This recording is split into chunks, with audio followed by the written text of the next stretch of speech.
मुख्यमंत्री भजनलाल शर्मा ने गुजरात के सूरत में आयोजित प्रवासी राजस्थानी मीट को संबोधित करते हुए कहा कि प्रवासी राजस्थानियों की उपलब्धियां राज्य के लोगों, विशेष रूप से युवाओं के लिए प्रेरणा और मार्गदर्शन का महत्वपूर्ण स्रोत है। उन्होंने कहा कि प्रवासी राजस्थानी अपनी कर्मभूमि यानी कि सूरत के साथ ही अपनी मातृभूमि राजस्थान के विकास में भी योगदान दें। उन्होंने कहा कि गुजरात और राजस्थान का संबंध केवल भौगोलिक निकटता तक सीमित नहीं है, बल्कि दोनों राज्यों के बीच रत्न एवं आभूषण, फार्मा, वस्त्र उद्योग और राज्य में प्रस्तावित पेट्रोकेमिकल कॉम्प्लेक्स जैसे क्षेत्रों में आर्थिक सहयोग के साथ साथ सांस्कृतिक, सामाजिक सहयोग की भी अपार संभावनाएं हैं। मुख्यमंत्री ने कहा कि सूरत और राजस्थान उद्यमिता, सृजनशीलता और धैर्य की साझा भावना से जुड़े हैं। सूरत हीरे की कटाई और सिंथेटिक टेक्सटाइल के लिए विश्व प्रसिद्ध है, वहीं राजस्थान रंगीन पत्थरों, कुंदन, मीनाकारी, वस्त्र और रत्नों के लिए जाना जाता है। उन्होंने कहा कि हमें मिलकर राजस्थान को विश्व का जेम्स एंड ज्वेलरी हब बनाने की दिशा में कार्य करना चाहिए। 10 दिसंबर को जयपुर में आयोजित होने वाले प्रवासी राजस्थानी दिवस में प्रवासी राजस्थानियों को बड़ी संख्या में भाग लेने का आमंत्रण दिया। उन्होंने कहा कि देश के बड़े उद्योगपतियों में प्रवासी राजस्थानी शामिल हैं, जो हमारे गौरव का प्रतीक है। उन्होंने कहा कि प्रवासी राजस्थानी दिवस के अवसर पर प्रवासी राजस्थानी सम्मान पुरस्कार प्रदान किया जाएगा, जिसके अंतर्गत विज्ञान, व्यवसाय, कला, खेल, साहित्य, सिनेमा, संगीत और सामाजिक सेवा जैसे क्षेत्रों में उत्कृष्ट योगदान देने वाले प्रवासी राजस्थानियों को सम्मानित किया जाएगा। मुख्यमंत्री ने कहा कि राज्य सरकार प्रदेश में दिसंबर में पेट्रोकेमिकल रिफाइनरी की शुरुआत करने जा रही है। इसके साथ ही हमारी सरकार निवेशकों को ग्लोबल कैपेबिलिटी सेंटर्स और डेटा सेंटर्स स्थापित करने में हर संभव सहयोग देगी।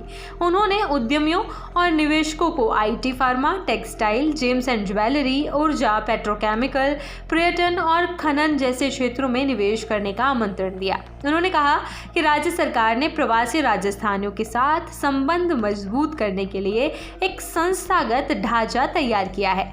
वर्तमान में राजस्थान फाउंडेशन के 26 चैप्टर्स देश और विदेश में सक्रिय हैं।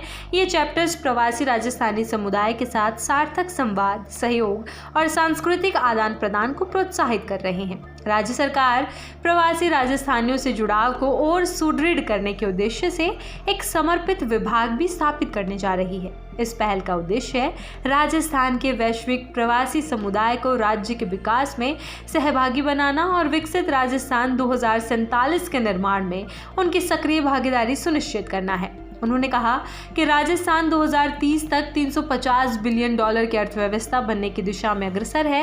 राज्य सरकार के प्रयासों से राजस्थान देश के सबसे अधिक निवेश अनुकूल और प्रगतिशील राज्यों में शामिल हुआ है। उन्होंने कहा कि rising Rajasthan global investment summit के दौरान हुए 35 लाख करोड़ रुपए के एमओयू में से 7 लाख करोड़ रुपए के प्रोजेक्ट्स धरातल पर उतर चुके हैं।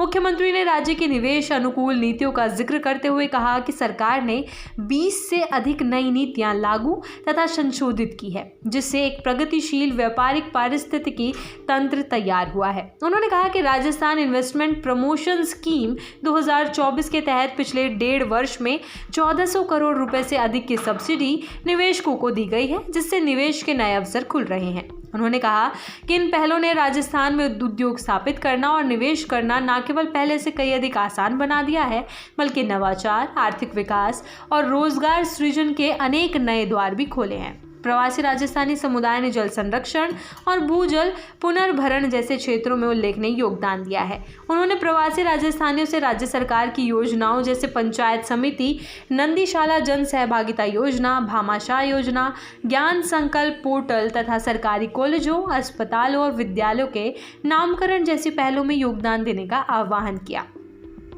उन्होंने कहा कि आपकी सक्रिय भागीदारी और सहयोग से हम राज्य के अनेक क्षेत्रों में परिवर्तन ला सकते हैं और आधारभूत संरचना को सशक्त बना सकते हैं। संसदीय कार्य मंत्री जोगाराम पटेल ने कहा कि हमारी सरकार ने राजस्थान में निवेशक अनुकूल वातावरण तैयार किया है और उद्योग के लिए नए अवसर खोले हैं। सौर और पवन ऊर्जा की विशाल क्षमता, मजबूत इंफ्रास्ट्रक्चर और प्रगतिशील नीतियों के कारण राजस्थान अब भारत के शीर्ष निवेश स्थलों में से एक के रूप में उभर रहा है। सूरत में आयोजित प्रवासी राजस्थानी मीट में सामाजिक क्षेत्र में महत्वपूर्ण योगदान देने वाले प्रवासी राजस्थानियों को सम्मानित किया। उन्होंने कहा कि यह सम्मान प्रवासी राजस्थानी समुदाय की सामूहिक शक्ति, सेवा भावना और राजस्थान की समृद्ध विरासत का प्रतीक है। साथ ही उन्होंने राजस्थान फाउंडेशन का ब्रोशर भी जारी किया, जिसमें फाउंडेशन के उद्देश्य, संरचना और देश विदेश में संचालित विभिन्न चैप्टर्स का विवरण शामिल है। ये ब्रोशर प्रवासी राजस्थानियों के लिए एक मार्गदर्शिका के रूप में तैयार किया गया है, ताकि वे अपनी जड़ों से जुड़े रहें और राज्य के विकास में योगदान दे सके। उन्होंने प्रवासी राजस्थानियों से आह्वान किया कि वे राजस्थान में उपलब्ध निवेश अवसरों में भागीदार बने और विकसित राजस्थान के निर्माण में अपना योगदान दें। इस अवसर पर विधायक पुष्पेंद्र सिंह, छगन सिंह राजपुरोहित, जन स्वास्थ्य अभियांत्रिकी एवं भूजल विभाग के अतिरिक्त मुख्य सचिव अखिल अरोड़ा, उद्योग एवं वाणिज्य विभाग के प्रमुख शासन सचिव आलोक गुप्ता, CII दक्षिणी क्षेत्रीय परिषद के चेयरमैन हेतुल मेहता सहित राज्य सरकार के वरिष्ठ अधिकारी उपस्थित रहे। कार्यक्रम में राजस्थान फाउंडेशन सूरत चैप्टर के अध्यक्ष श्री श्याम राठी सहित बड़ी संख्या में प्रवासी राजस्थानी समुदाय के सदस्य भी शामिल हुए। प्रवासी राजस्थानी दिवस 10 दिसंबर को जयपुर में मनाया जाएगा। ये राजस्थान सरकार की एक महत्वपूर्ण पहल है, जिसका उद्देश्य अपने वैश्विक प्रवासी समुदाय से जुड़ाव को सशक्त करना है।